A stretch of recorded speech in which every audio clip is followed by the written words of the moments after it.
Assalamualaikum warahmatullahi wabarakatuh. Perkenalkan, saya Rifki Setia Nugraha, unit dari RSUD Kawali. Saya adalah peserta Diklat CPNS Ciamis tahun 2019, golongan 3, angkatan ke-1, dan ini terdiri dari beberapa anggota. Yang pertama, Oli Firman, yang kedua, M. Doni Setiadi, dan yang ketiga, Oki Surya Lesmana.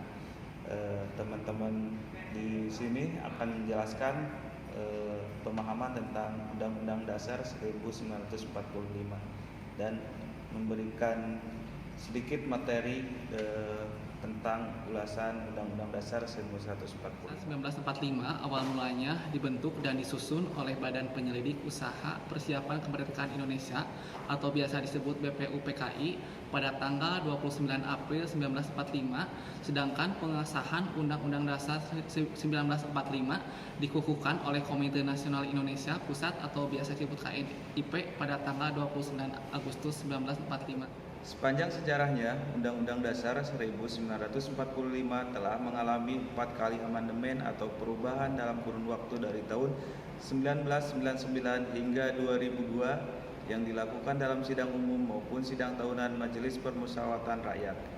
Yang pertama, amandemen Undang-Undang 1945 yaitu ditetapkan terhadap 9 pasal dari total 37 pasal, yakni pasal 5, pasal 7, pasal 9, pasal 13, pasal 14, pasal 15 serta pasal 17 dan pasal 20 serta pasal 21. Sedangkan amandemen yang kedua yaitu dalam sidang tahunan MPR 2000 meliputi 5 bab dan 25 pasal. Kemudian amandemen yang ketiga yaitu beberapa pasal dan bab mengenai bentukan dan kedaulatan negara, kewenangan MPR, kepresidenan, impeachment, keuangan negara, kekuasaan kehakiman, dan lainnya.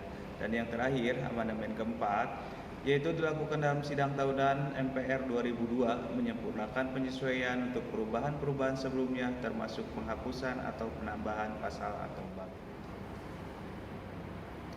Pada kesempatan kali ini saya akan menjelaskan garis besar alinea pembukaan Undang-Undang Dasar 1945. Alinea pertama, terkandung motivasi dasar dan pembenaran perjuangan, di mana dinyatakan bahwa kemerdekaan adalah hak segala bangsa dan penjajahan bertentangan dengan pri kemanusiaan dan pri keadilan. Alinea kedua mengandung cita-cita bangsa Indonesia, di mana di sana terdapat negara yang merdeka, bersatu, berdaulat, adil, dan makmur.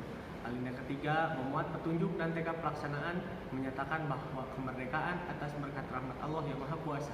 Alinea keempat memuat tugas negara atau tujuan nasional, penyusunan Undang-Undang Dasar 1945, bentuk susunan negara yang berkedaulatan rakyat dan dasar negara Pancasila. Undang-Undang Dasar 1945 merupakan keseluruhan naskah yang terdiri dari pembukaan dan pasal-pasal yang di dalamnya terdiri dari 4 alinea, 16 bab, dan 37 pasal. Undang-Undang Dasar 1945 merupakan hierarki tertinggi dalam sumber hukum dan landasan konstitusional negara Indonesia. Maka dari itu, sebagai warga negara yang baik, patutlah kita mempedomani Undang-Undang Dasar 1945 dalam kehidupan sosial berbangsa dan bernegara.